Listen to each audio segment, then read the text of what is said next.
still gearing up for the finance minister's announcement in terms of the budget, that's budget 2019, and we're actually trying to decouple the hard numbers to the realities on the ground. And I'm here with Henry Chema. He's a policy analyst and a graduate student of the University of Tokyo. He's also the co-founder of I Watch Africa, and we're going to be focusing on the micro numbers and why we feel that this hasn't really translated to a real change, and we really want to see more of this. A lot of people say that, okay, inflation, so what? How does that reflect in my pocket? And so Henry will be trying to break it down for us to really understand. Henry, we have moved from some 11.5% to our current state of inflation figures at 9.5. That was just the announcement that was done yesterday. Okay. And so what? I mean, somebody will say, are we going to eat inflation? I mean, the numbers keep going down. It looks like we are really fixated about inflation targeting. How does this tell anything? So, the central goal of the central bank is actually inflation targeting. Yeah. It tells you inflation is quite important in the monetary sense, and its ripple or consequential effect on the fiscal. So any government or any country would want to ensure that inflation is kept unchecked, in check. So in simple terms, you can say inflation is where more money are chasing fewer goods. Yeah. So you have a lot of people having a lot of money, but the goods in the system are actually very small, and it creates a lot of problems. So you can talk about what is happening in many countries in South America, where there's a huge inflation. So you have a lot of money. People are holding a lot of money, but the value of that money is actually next to zero. Yeah. You know, so you always need to ensure that you don't get to a situation where you have people having a lot of money chasing fewer goods in the system. So and it's part of the macro environment you need to create to enable for the micro to be, which impacts on the individual, to actually be beneficial. So the macro environment at the macro level has been quite robust, you know, since this government took over. There has been significant gains with deficit reducing, with our reserve also going up to 4.7. I have a different view when you talk about deficit reducing, because if you have a lot more money at your disposal, you definitely will have deficit reducing. Yes. Yeah. Which means that deficit reduction is quite a very interesting one. You could still have deficit coming down, even though when having more money to spend means that you're closing the gap of the financing. Yeah. The financing gap is reducing, and the numbers actually tells us that the deficit is actually, you know, going down, despite the fact that government is spending more. So on the macro level, it looks very beautiful, but we need to translate it. So if you have a policy rate of 21% or 20%, how does the ordinary Ghanaian, when he goes to the bank, how does it reflect in the rates that the bank gives to the person? It's quite important, and that is why I think the regulatory regime should begin to look at some of these areas. The transmission mechanism seems to have a bit of a disconnect somewhere along the line, and we need to... The cedi. We were expecting that the cedi should be really stable, so that importers will have a field day, but that will be at the detriment of exporters who think that we should have some level of decline so that they can also benefit. How would you say the cedi has performed so far? The cedi's performance has been quite interesting. In 2017, it performed better against the pound sterling, but performed very badly against the dollar and that of the euro. In early part of the first quarter of 2018, it performed better against the euro, but performed badly against the other two currencies. But what we have to realize is that in the currency market, you're looking at the global financial markets, and the ripple effects of what happened in, say, United States of America transmits directly into many of our... Here? So as I speak, the Turkish currency is in crisis, the South African currency is in crisis, the Brazilian currency is in crisis. Many of the emerging economies are struggling with their currencies because of what is happening in the United States of America. So it has been challenging. And many of us also want to keep our monies in dollars. So, Yeah, and that, adds up to the problem. There is a need for us as Ghanaians to begin to see that should we do some of the things that we do, it impacts on the currency, and it has a very strong impact on many of the things that we do, especially that we are an import-dependent economy. You remember recently the BOG has decided to put in some checks by people providing identity at the forex bureaus to make sure that people actually do the right things. But will that inure to our benefit in any way? It is a step in the right direction. However, we will need to nip the smuggling bit that is quite significant in our country. In some countries, you can't do currency transaction without a proper identification. It's punishable by the laws of many of these countries. We have laws. I think the problem is enforcement and ensuring that black markets is actually, dealt with accordingly. Without that, there wouldn't be any significant. I'm told that if now you're even traveling, you will need to show your travel documentation before you can purchase dollars, which in itself is also good. It all comes to help in checking who and who owns dollars, who hoards dollars, and who speculates on the currency. It's quite important. When we come back, we'll take a look at the oil and gas sector, because that's critical in also stabilizing the economy, especially when we do the importation. We'll go back to Parliament. I think let's still go back to Kojo Yankson, who is standing by with the former Deputy Energy Minister and the Chairperson of the Mines Committee in Parliament, John Jinapo. They are ready to, I'm sure, discuss issues relating to the mining sector and, of course, oil revenue. Abiana, Ritza, and Ruby Saki would like you to have a very happy birthday. Indeed, God richly bless you and grant you all of your heart's desires. And thank you for watching us. Right, before we continue, we've been joined by another guest. We're very happy that he's able to join us. He's a member of parliament for Yape Kusogu, and he's also on the parliamentary committees for finance and mines and energy. If we were to lay our hands on his asset declaration form, it would list him as a business person. But to you and I, he is John Jinapo, minority member of parliament. Thank you so much for your time with us. It's good to see you. Excellent. Now, of course, we are reviewing the 2018 budget. We're trying to understand the real picture behind the figures. But before you come in, we were rounding up a very important point about one of the things that creates a disconnect between the figures and reality, and that is corruption. And Mr. Joe Jackson was making a very important point about the role corruption plays in distorting the reality of the budget. Yes, this issue of corruption it kills the transmission system, where you can have nice macro figures, you can have nice growth revenue figures, but corruption filters it away, takes it away to the point where most of the people who are corrupt send even their money out of the town. The money goes to only a select few, and it doesn't filter down. And it makes all of us, it punishes all of us by giving us a higher cost of living than we deserve. And so what happens is that all that means I sit at the bottom of the pyramid and I don't feel the goodness. There's a funnel that narrows it down and filters it away, and I don't feel the goodness. So all of a sudden, the growth figures are nice. The inflation figures are good. The fiscal deficit is okay. This, that, and all the GDP and all the numbers that sit at the bottom, and I wonder what on earth is happening, because I don't feel it. Now, of course, this former President, of course, said corruption is as old as Adam.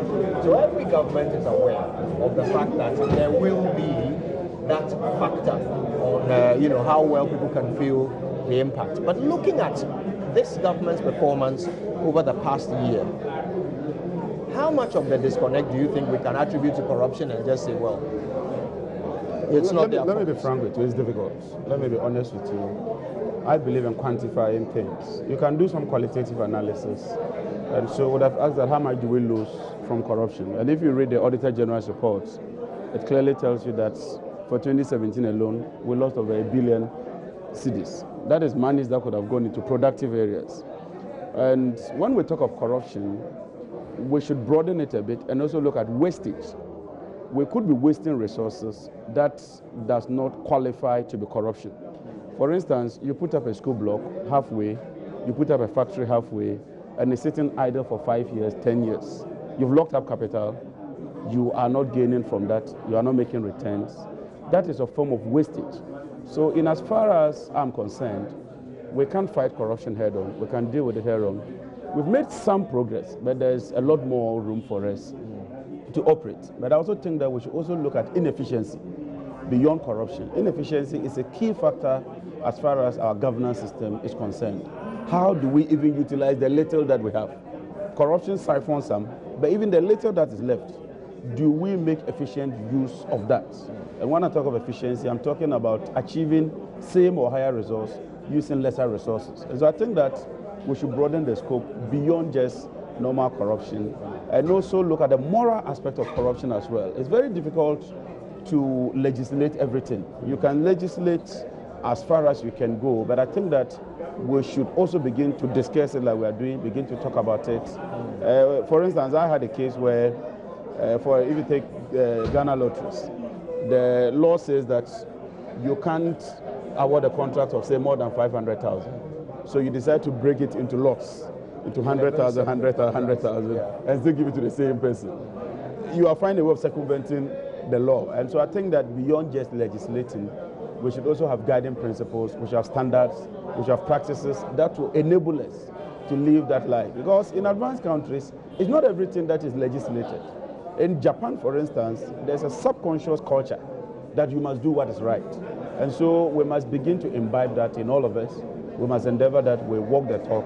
And I'm sure once we do that, we'll make some progress as a nation. I want us to continue along that theme in a minute, but I'm told that Mr. Jackson has an appointment. So you've stayed with us for such a long time. We're so grateful.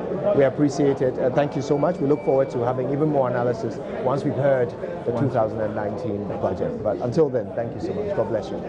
Now, let's push that theme a lot further. You've talked about how it's not just about corruption, but wastage and inefficiency as well. But in the grand scheme of things, how much of a blight is that on our fortunes compared to, for example, our debt stock, servicing our debts, our wage bill? If you compare those to corruption, is corruption as significant as people think? As I said, I think that the right place to look at it is from the Auditor General's report. And it clearly tells us how much we are losing as a country. About $1 billion in 2017. Yes, and Shiraj also does some reports. And so you can look at it from that angle. And I'm sure that will guide us as to how to deal with corruption. And so once you have that framework, it then means that you begin to tighten the system. And if you look at even the Public Financial Management Act, it's as a result of some of these challenges that we came out with this act. And so now the minister is obliged to appear before us latest by 18th of November. That's what the law says. Yeah. And then mid-year, he must also come and present the mid-year performance to us. And not just that, the country must have a medium-term debt sustainability strategy. And that is also something that we ought to be looking at. And so I've been looking at the medium-term debt analysis, how we are performing, how it goes. But more importantly, is a component known as liabilities that are not directly on the government, but you call it contingent liabilities. Right. For instance, the state-owned enterprises, they can contract loans on their balance sheets. Yeah. They can go and take loans. But in the event that they are unable to perform or there's a default, the state ought to intervene. Yeah. And that is something that all of us ought to be paying attention to. This government has adopted a policy where, because they do not want to have bad figures in terms of the debt to GDP ratio, they are pushing more of the debts to these so-called entities. Any examples? And so you find out that the energy sector levy, they are contracting 6 billion Ghana cedi, and they are putting it on the ESLA PLC. You find out that Get Fund is just come, they want to contract $1.5 billion and they want to push that onto Get Fund. You find out that they want to contract another $2.5 billion from the Chinese facility, and they want to push that onto what they call a barter, and create a special purpose vehicle and push the loans there. All these are contingent on government, because invariably, government is the one contracting. To the extent that those payments are being made directly from the taxpayers' money. ESLA is being paid from you, the taxpayer. Get Fund is being paid from you, the taxpayer. Road Fund is being paid from you, the taxpayer.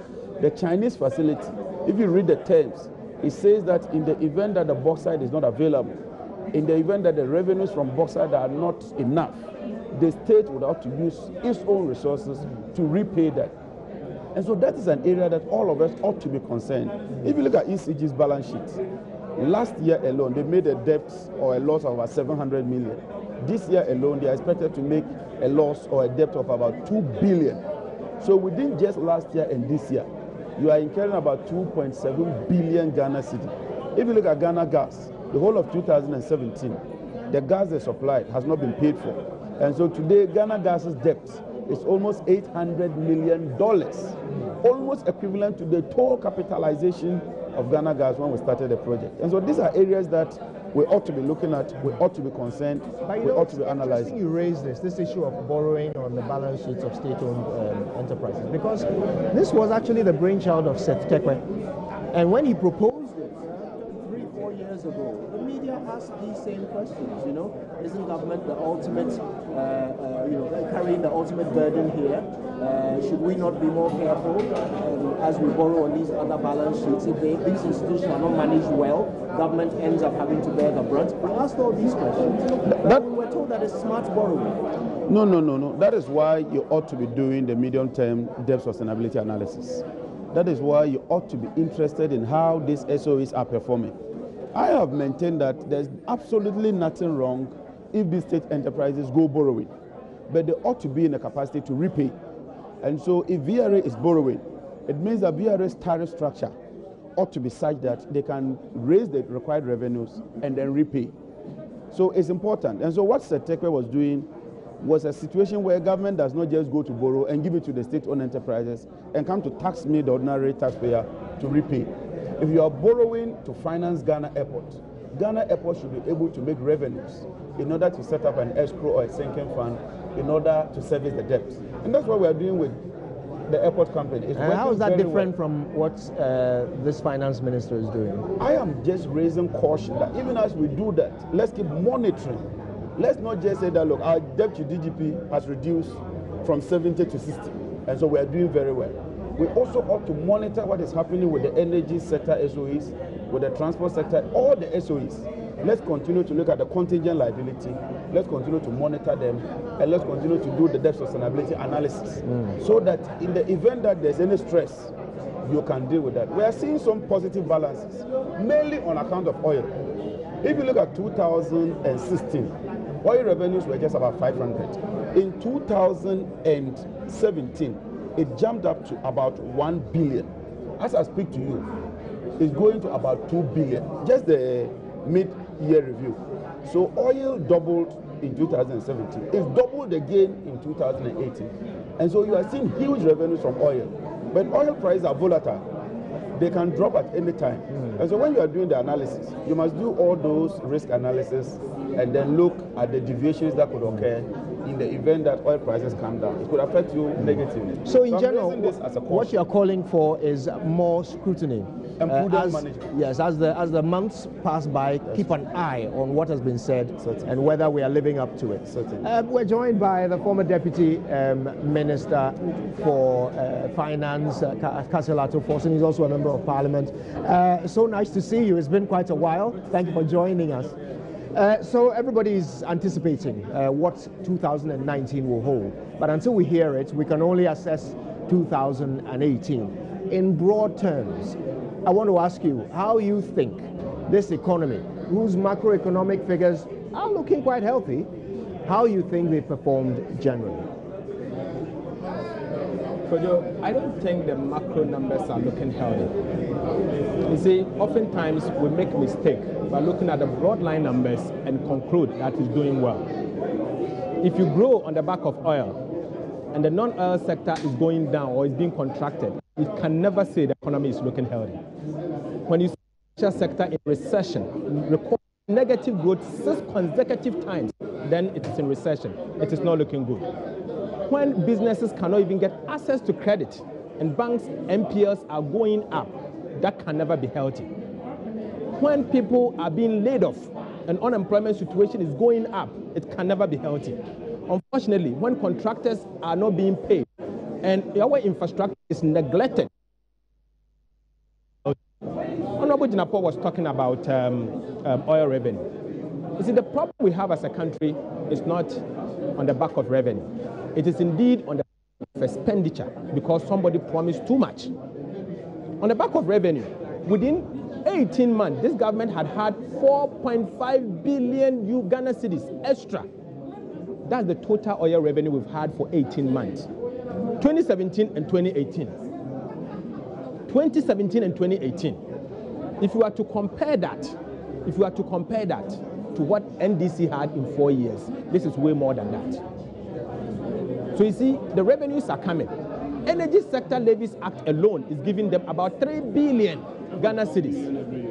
But they are still missing the revenue targets. You see, they are missing the revenue target because somebody overstated the revenue.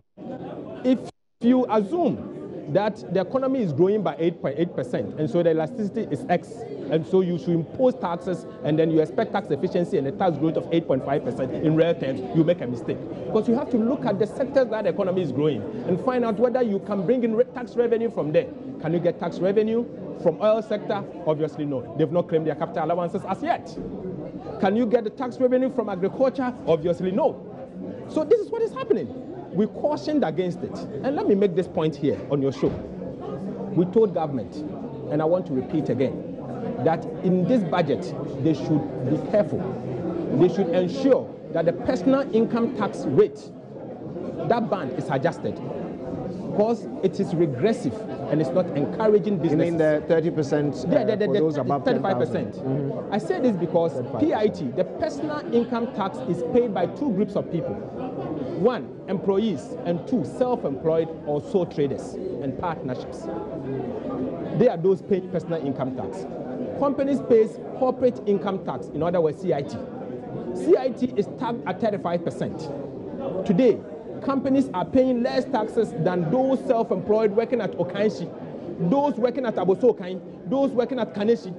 What is this? What kind of arbitrage have they created? Did they do this in haste? Did they consult at all? Do they have experts to analyze all of this? The impact on the economy is so severe. So I want to reiterate that point. We've said it at our table that is regressive. It's not a country because of what it is, and so they should use this budget to correct that.